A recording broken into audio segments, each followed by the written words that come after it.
Hi, this is Gary with MacMost Now. Well, Lion is finally here.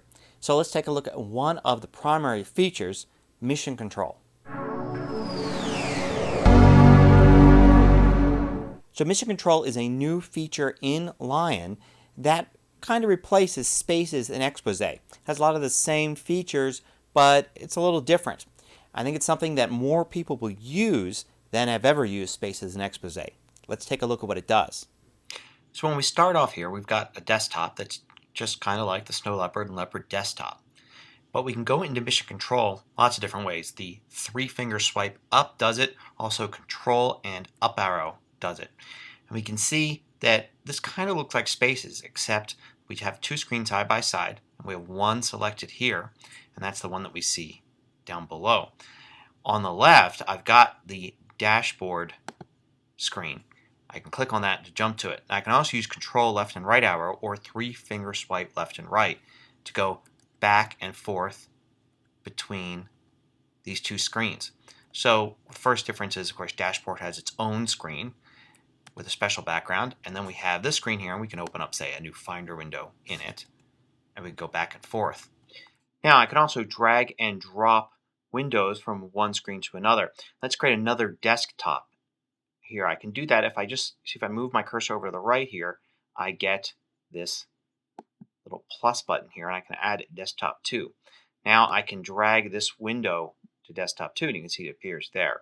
Now if you want to add more screens, one of the easiest ways to do it is to use an application and to take it into full screen mode. So in Safari here, I go to View, Enter Full Screen. Now you can see Safari is nice and full screen. I still have access to the menu bars at the top if I just move to the top like that. Now if I swipe or use the control and arrow keys, I can see that now I have a screen there with Safari, a screen there, it still has my desktop, and then there's the widgets screen. So I've got 3 screens now. I can take a look at mission control and I can see them right here like that. I've opened up a bunch of things. System preferences, I've got a Finder window, and I've got text edit. So if I go to mission control, I can see them all there. I have desktop 2 selected here. And you can see I have all 3 of these. It kind of moves them apart like expose would. And I can drag and drop, say, this Finder window back to this desktop here. I can switch to it just by clicking.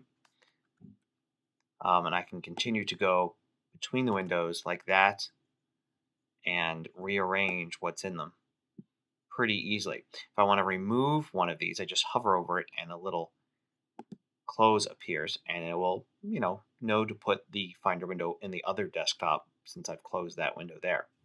So the great thing about using mission control is when you do things full screen and you get these screens here like this that you can quickly switch to. So you can have Mail open as a full screen. You can have Safari open as a full screen.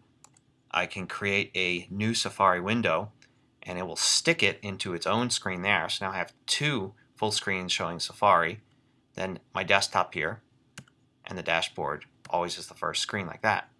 Under System Preferences, you do have some options here. If you go to Mission Control, you can change the keys that are used to control Mission Control. You can also turn off Dashboard if you just don't use it. And there's an option here to automatically rearrange spaces based upon which one you most recently used. If that's sort of disorienting because you get used to the first one being Safari, second one being Mail, and then you use Mail, and now the first one is Mail. So you may want to turn that off if you don't like it. You can also set hot corners here to be able to do different things with Mission Control. Just launch it, say if you go to the upper left-hand corner like that. So I hope you found this look at mission control useful. I'll have plenty more videos showing the new features in Lion in upcoming episodes. Till next time, this is Gary with MacMost Now.